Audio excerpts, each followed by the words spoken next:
Começar a gravar aqui. Pessoal, muito bom dia para vocês. Eu só não sei, eu tenho que admitir todos um por um. Gostaria de admitir todos de uma vez. Bem, vamos lá, então, corrigir a nossa avaliação, para que na sequência a gente dê início efetivamente à matéria, né? Então, eu vou... Deixa eu ver todos. Bom dia, quem está chegando. Pessoal, aí assim que tiver dúvida, ou manda no chat, ou desativa o microfone e pode perguntar, belezinha? Deixa eu só abrir aqui a minha... Deixa eu admitir que tem gente chegando.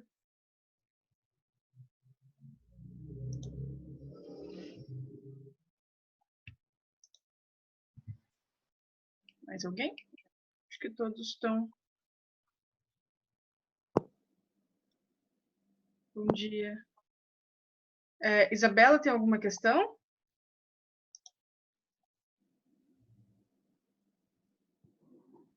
Não? Então, vamos lá. Pessoal, vamos começar a corrigir a nossa prova de projeto integrador. Deixa eu... Share. Vamos corrigir. Pessoal, acerca dos direitos da personalidade, assinale a alternativa correta, né? Então, a avaliação de projeto integrador, que vocês foram super bem, vamos começar a comentá-la aqui, efetivamente. A alternativa A. É correto afirmar que o Código Civil adotou a teoria concepcionista? Pessoal, lembre-se que eu sempre falei para vocês o seguinte, o Código Civil, lá no seu artigo 2º, né, olha aqui, lá no seu artigo 2º, vocês estão acompanhando... Opa! Deixa eu minimizar aqui. No seu artigo 2º diz o seguinte, a personalidade civil da pessoa começa do seu nascimento com vida, mas a lei põe a salvo desde a concepção os direitos do nascituro. O que isso significa, pessoal? Significa que, na verdade, o nosso Código Civil, ele adota a chamada teoria natalista, mas, ao mesmo tempo, ele acaba deixando uma brecha para a chamada teoria concepcionista. Lembre-se disso, tá? Lembre-se disso, para a teoria concepcionista, ok? Então, a alternativa 1, que diz que o Código Civil adotou a teoria concepcionista, na verdade ela está equivocada, porque ele adotou a teoria chamada natalista, tá? Teoria natalista, admitindo aí de uma forma meio que subsidiária, muito menor, a possibilidade de proteção do embrião. Também comentei bastante com vocês sobre o seguinte, a teoria concepcionista vem ganhando muito campo através de decisões judiciais dos tribunais, beleza? Então, essa alternativa ela está errada. B, o embrião é considerado coisa para o direito, ou seja, tem o mesmo valor de um carro, de uma mesa ou de qualquer outra coisa? Bom dia, pessoal. Na verdade, não, ele não tem valor de coisa, tá? Não recebendo qualquer proteção jurídica? Não. Proteção jurídica ele recebe. Aí vai depender da teoria que é adotada. A teoria natalista coloca o embrião em segundo plano, mas acaba protegendo de certa maneira, e a teoria concepcionista, na verdade, é parte do pressuposto de que aquela vida é dotada de personalidade. Mas coisa no sentido de ter uma equivalência de qualquer objeto inanimado, isso não, beleza? Então está errada a alternativa B. C. O nascituro não é detentor de qualquer direito conforme o posicionamento da jurisprudência e o próprio Código Civil. Pessoal, lembre-se do primeiro caso que eu levei para vocês na sala de aula, do seguro DPVAT, em que uma mãe que estava grávida se envolve em um acidente de trânsito e, por conta desse acidente, ela sofre um aborto. Teve uma consequência que foi o aborto. E nós discutimos. O seguro DPVAT, ele é previsto em caso de morte, invalidez permanente e ressarcimento de despesas médicas. Correto? Muito bem. Qual era o problema que a gente tinha ali para enfrentar? Uma coisa é você encarar essa situação para uma pessoa nascida, ou seja, nós que somos vida independente. Outra coisa é para o chamado nascituro, ou seja, aquele feto que está na barriga. Como é que fica? Aquela morte daquele feto, será que também recebe a mesma proteção do seguro de PVAT? Perceba, para aquele caso, a jurisprudência que eu apresentei para vocês, ela entendeu que sim, aquele bebezinho, aquela vida fetal era protegida, tá? Era protegida. Então, na verdade, nós estamos assistindo sim a uma proteção maior do chamado nascituro. Nascituro é feto, enfim, é o bebê que está na barriga da mãe, ok? Então, a C está errada. D. Conforme o artigo 2º do Código Civil, adotou a teoria natalista. Pessoal, justamente isso, ó, a personalidade civil da pessoa começa do nascimento com vida. Essa primeira parte é a teoria natalista, tá? Aqui, para a teoria natalista, o nascituro, ela coloca salvo, mas, óbvio, não como, digamos assim, a proteção maior que o direito vai dar. O que vai ocorrer é que a vida nascida para a teoria natalista, ela tem realmente uma maior relevância, beleza? Então, a questão 5, a alternativa correta é a letra D, tá? Letra D. Alternativa 1, perdão, que aqui 5, na verdade, é os tópicos que foram colocados. Então, a questão 1, alternativa D. Questão 2. Questão 2. Quanto aos direitos da personalidade, pessoal, tem alguém digitando, eu só vou pedir para, se não for dúvida, fecha o teu microfone, porque senão dá interferência aqui, beleza? 2. Quanto aos direitos da personalidade, assinale a alternativa correta. A. Visam proteger as coisas. Visam proteger as coisas. Os direitos da personalidade, eles visam proteger as coisas, pessoal? Agora que eu descobri que tem um recurso aqui no Zoom que dá para eu ficar fazendo um setinha. Olha só, dá para desenhar. Ó, olha que massa. Muito bom. Pessoal, os direitos da personalidade, eles visam proteger coisas? Não. Na verdade, os direitos da personalidade, eles visam o quê? O que é isso aqui? Não. Deixa eu só descobrir que, olha, tem uns recursos aqui. Estou descobrindo uns recursos legais aqui. Não tem como. Tá.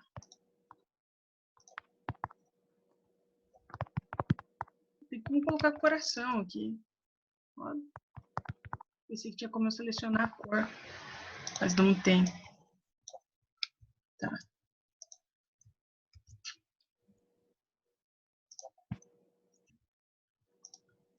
Aqui. Vamos lá. Pessoal, os direitos da personalidade, eles visam proteger as coisas, que são os carros, casas e motocicletas? Não, os direitos da personalidade, eles se destinam a proteger quem? As pessoas, tá? As pessoas. Os direitos da personalidade se encontram no nosso Código Civil, no capítulo 2, que trata expressamente dos direitos da personalidade. E esses direitos da personalidade, eles se destinam a proteger as pessoas, tá? Pessoa jurídica também, professora? Pessoa jurídica também nós vimos. Claro, a pessoa jurídica ela recebe uma proteção muito menor se comparada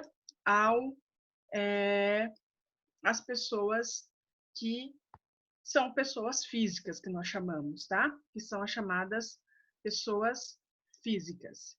Então, deixa eu voltar aqui. Que são as pessoas físicas. B, as crianças não são dotadas, saiu dotas aqui, né? De direitos da personalidade. Pessoal, claro que é dotada de direito à personalidade. Nós verificamos o quê? Lembra daquela questão de capacidade fática e capacidade jurídica? As crianças, elas podem ter uma dificuldade de exercício pessoal de algumas situações. Percebam o seguinte, se uma criança, eu dei esse exemplo, é vítima de um acidente de trânsito, uma criança de 2 aninhos, 3, será que essa criança, por si só, ela consegue buscar uma reparação aos seus direitos em virtude da ocorrência deste acidente de trânsito ou não? Pessoal, fica difícil, né? Como que essa criança, primeiro que ela não tem maturidade, segundo que ela precisa do quê? De uma assistência para que isso aconteça, ok? Mas não significa que ela não tem os direitos da personalidade. Ela tem, só que ela precisa de uma representação para exercer, para buscar a reparação desse seu direito que foi violado, ok? Então, é dotado, sim, de direitos da personalidade. C. Os direitos da personalidade são adquiridos durante a concepção para a teoria natalista? Pessoal, isso se trata da teoria concepcionista, ok? Direitos da personalidade são adquiridos durante a concepção para a teoria concepcionista e não a chamada teoria natalista, ok? E não a chamada teoria natalista. Ah, agora eu achei aqui, não? Teoria natalista. D. Os direitos da personalidade são extintos com a morte? Pessoal, nós conversamos sobre isso, né? Os direitos da personalidade, eles são, sim, extintos com a chamada morte. A morte, ela vai ocasionar o quê? Ocasionar a extinção. Se os direitos da personalidade, eles nascem, né, eles são protegidos a partir do nascimento com vida para a teoria natalista e para a teoria concepcionista desde a concepção, o evento morte, ele vai, por fim, à proteção jurídica dos direitos da personalidade. Então, eu nasço, sou protegido pelo direito durante toda a minha vida, e quando ocorre a morte, ali se extingue essa proteção. Mas lembre-se que a gente verificou, lá naquela questão, por exemplo, relacionada à doação de órgãos, que o direito ele também tem uma preocupação para o pós-mortem, que a gente chama. Por que o pós-mortem? Significa que ele tem uma preocupação em que esse sujeito, mesmo morto, não seja coisificado. Daí porque não é possível, por exemplo, vender órgãos. Então, ainda assim, o direito ele tem uma preocupação para depois da morte em relação às pessoas. Tanto é verdade que no nosso Código Penal nós temos crimes que desrespeitam os mortos, né? Profanar a questão de funeral, profanar túmulo e assim por diante, porque isso é um desrespeito à pessoa, ok? Então, a questão 2 fica correta a alternativa D, tá? Fica ali a alternativa D. 3. Sobre as forças do direito da personalidade, assinale a alternativa correta. A. Para a corrente positivista, também chamada de juspositivismo, os direitos da personalidade são oriundos do sistema jurídico. Tudo bem. Isto é, o direito cria tais direitos para proteger o sujeito? Pessoal, sim. Para a corrente juspositivista, ela tem uma compreensão, e vocês viram isso em TGD, em Teoria Geral do Direito com o professor Tis ou Gutenberg, não sei. Mas perceba, o direito positivo, ele encara a situação da seguinte maneira.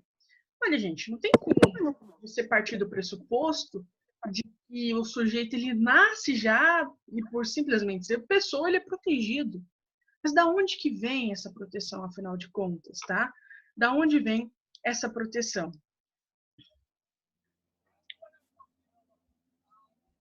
Renan, sobre essa questão da difamação, tem uma questão do chamado dano reflexo, que a gente chama, que nós veremos na sequência. É possível sim, tá? É possível sim algumas reparações. Tem um assunto que eu separei para trabalhar com vocês nas nossas aulas também, que é o chamado direito ao esquecimento, que vocês vão ver na sequência. Por exemplo, pessoas que se envolvem em crimes, e a mídia explora aquilo reiteradamente. Ela explora aquilo reiteradamente. É como se fosse a pensar. Tá, vocês estão explorando isso de forma reiterada, diariamente, mas e a minha privacidade? Como é que fica? Eu me envolvi efetivamente num crime, né? Paguei por isso, mas e aí? Como que fica? Até porque essa questão de veiculação de crimes muito, digamos assim, famosos, ela não repercute só apenas sobre a privacidade do autor do crime. Mas se ele tem família, por exemplo, isso repercute diretamente sobre ele. É difamação? Não, nem chega a ser difamação. Mas começou-se a perguntar se isso é possível daqui 10, 15 anos estar repercutindo novamente o mesmo crime. E a gente vai trabalhar sobre isso. Mas sobre a difamação de pessoa morta e assim por diante, na verdade, a pessoa morreu.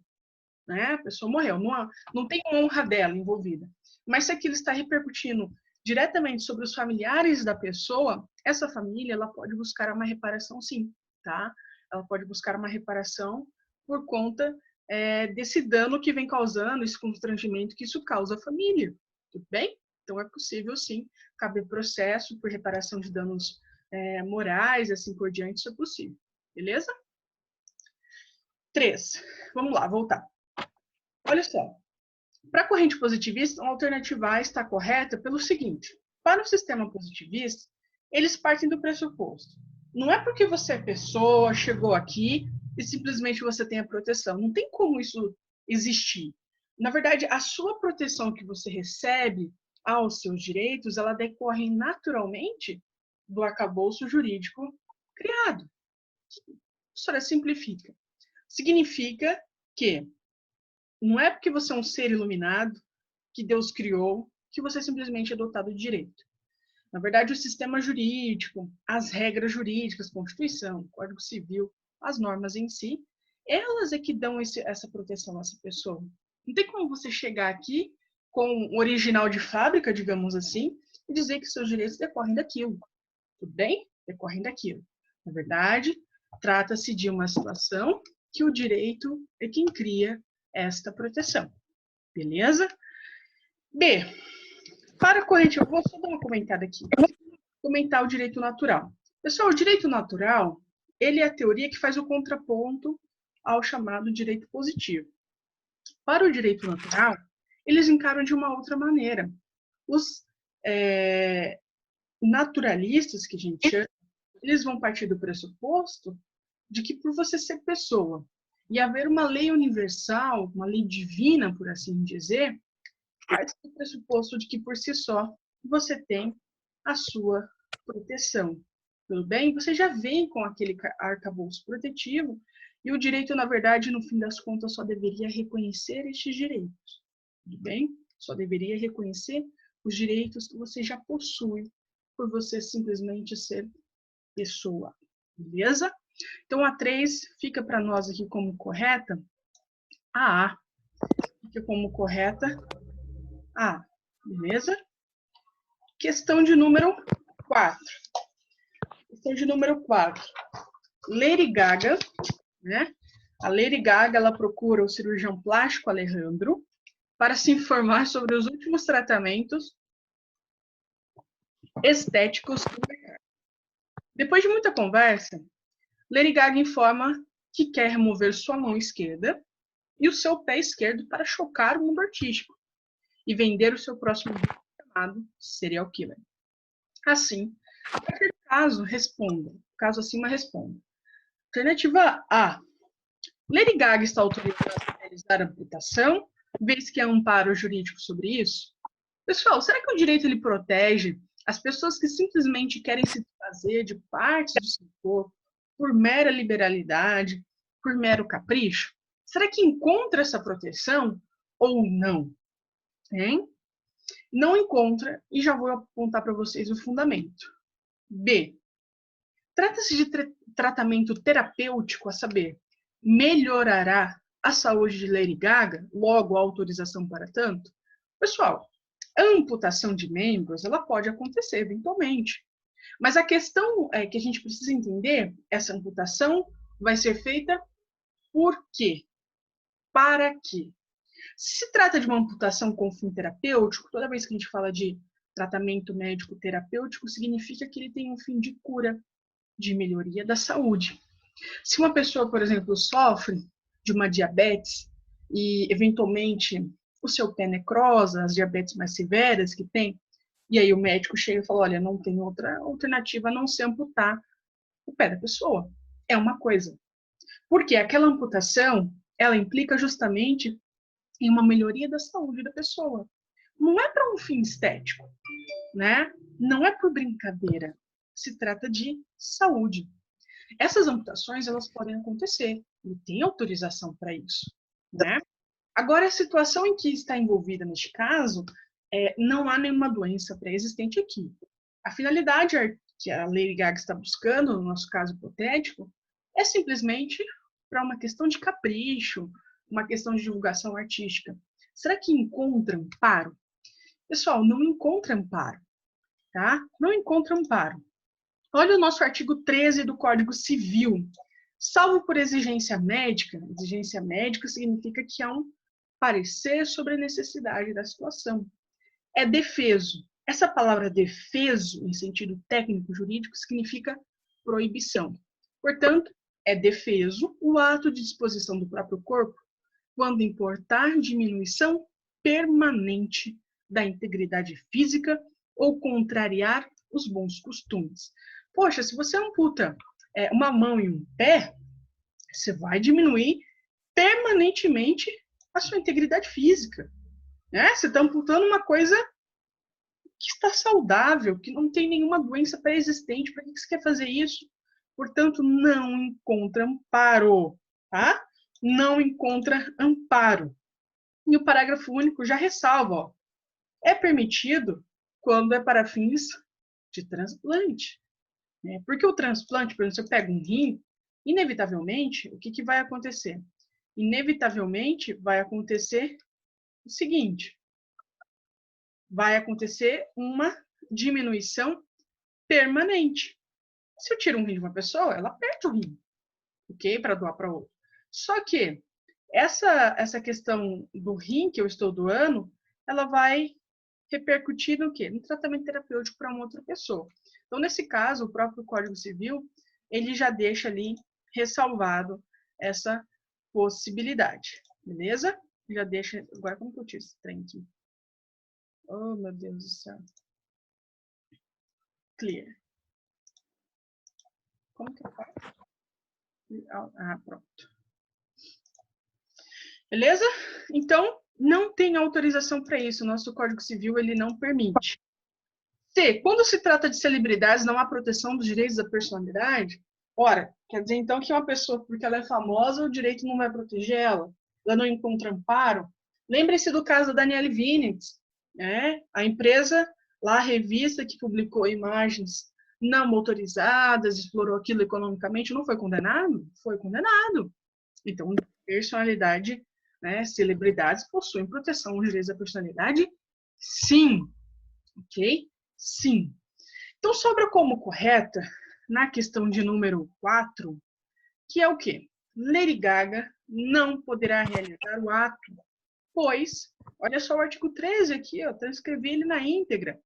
Salvo por exigência médica, é defeso, leia-se, é proibido, o ato de disposição do próprio corpo, quando importar diminuição permanente da integridade física.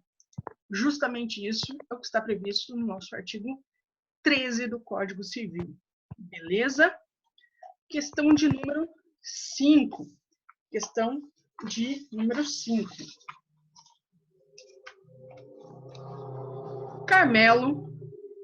O Carmelo possui uma patologia renal, ou seja, tem algum problema no seu rim, ou rins, e está se tratando com o médico Jorge Mateus. Assim, no último dia 13 de janeiro de 2020, o médico trocou a medicação do paciente, sendo que Carmelo passou a se queixar de fortes dores de cabeça e perda de sangue durante a micção. Pessoal, esses casos, eles acontecem, tá? Eles são muito mais comuns do que vocês imaginam. Claro, eu criei ele hipoteticamente, mas tem muito... Pessoal, responsabilidade civil médica tem de quilo. Para quem pensa em, eventualmente, eles são muito jovens, mas pensa em ir para a área civil de advogar, a área de responsabilidade civil médica é muito vasta, tá? É muito vasta. E hoje em dia tem ocorrido realmente o maior processamento de médicos, tá? O maior processamento de médicos. Então, é bem interessante estudar sobre erro médico. Eu já vi casos, eu peguei uma vez um caso de um médico que esqueceu um bisturi no útero da mulher. E por conta do esquecimento do bisturi no útero dela, teve umas complicações seríssimas. Dentre elas, ela perdeu o útero, né? Perdeu o útero por uma complicação muito severa. E, enfim, e é muito difícil também responsabilizar os médicos, há uma resistência grande, e isso pouco a pouco vem mudando. Mas é bem interessante essa área, e responsabilidade é uma área muito, muito bacana de se trabalhar. Ok? Mas vamos continuar.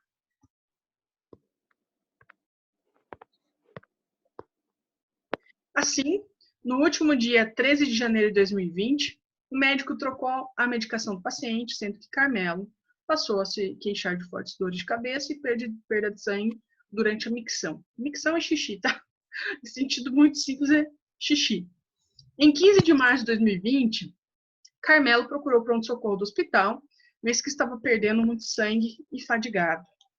Sendo que o médico plantonista, ou seja, um outro médico, Raul Seixas, na consulta médica verificou uma paralisia total dos rins do paciente com uma consequente necrose, o que demandou uma intervenção cirúrgica imediata para a remoção de seus rins, e demais procedimentos para salvar a vida do paciente, pois o mesmo estava com uma hemorragia. No dia seguinte, o paciente foi visitado por seu médico Jorge Mateus, que é o que fazia tratamento, para verificar o que ocorreu, e na conversa, Carmelo foi notificado que ele havia introduzido uma medicação experimental, ou seja, medicações experimentais são aquelas que não têm comprovação científica imediata, cujo possível efeito colateral era justamente a necrose do rim. Assim, a partir da situação acima, responda. Deixa eu ver se tem alguém no chat. Bom dia, pessoal. Yuri que chegou depois. Então, vamos lá. Temos aqui uma situação de relação entre médico e paciente, né? Entre médico e paciente.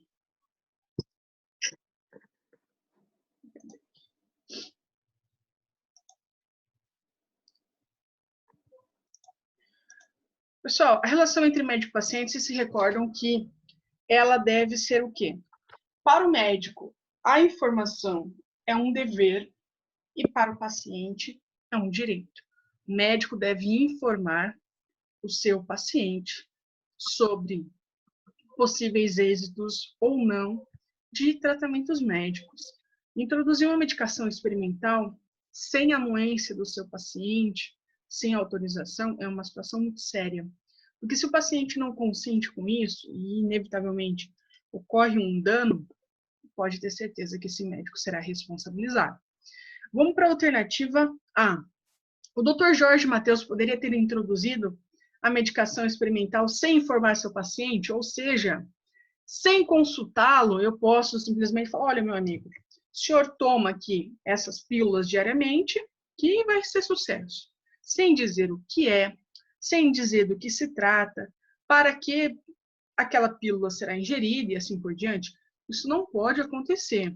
Professor, acontece todos os dias. Acontece todos os dias, sim, infelizmente. Mas é dever médico informar o seu paciente, tá? Então, ele não poderia ter introduzido essa medicação experimental sem informar o seu paciente. B. Carmelo não poderá responsabilizar o médico, pois o mesmo adotou a conduta esperada de um médico, informando sobre todas as consequências. Não, no enunciado que eu coloquei, em nenhum momento ele apresentou qualquer informação necessária. C. O Dr. Raul não deveria ter intervido na situação, que é o médico plantonista que fez a cirurgia de emergência, pois o paciente estava em tratamento com outro médico. Não, pessoal, não tem nenhum problema em relação a isso, até porque esse médico plantonista está atuando ali na urgência e emergência, chega um caso para ele, não tem como você esperar, eventualmente, um médico que está fazendo um tratamento prévio para que chegue ali. Vai demandar intervenção médica imediata e não tem nenhum problema, né? O que é o objetivo geral de todo médico é salvar o paciente. E o Raul ele atuou dessa maneira, então não tem nenhum problema. D. O Dr. Jorge Mateus infringiu uma norma, vez que não informou o seu paciente sobre os efeitos colaterais do tratamento, pois essa informação é dever do médico e direito do paciente. É justamente isso, né, pessoal? Justamente isso, ok? O médico, ele deve informar, tá? Ele deve informar sobre o tratamento médico. Perceba o seguinte, olha aqui no nosso Código Civil, deixa eu abrir aqui. O artigo 15, que a gente está tratando de direitos da personalidade, artigo 15. Ninguém pode ser constrangido a submeter-se com risco à vida a tratamento médico ou a intervenção cirúrgica. Esse dispositivo trata justamente dessa relação entre médico e paciente. Não é obrigado a submeter-se a nada, né, sem a anuência do paciente. Então, na verdade, foi uma intervenção inapropriada desse médico que deveria ter feito aí tudo para salvar a vida desse paciente. Pessoal, vamos para a questão 6, mas eu vou fazer o seguinte, eu vou encerrar esse primeiro bloco e, na sequência, eu já passo o link no grupo para a gente trabalhar novamente. Deixa eu ver se tem alguma questão aqui. Ah, tá, Bianca. Beleza. Então, eu vou encerrar aqui e já volto, beleza?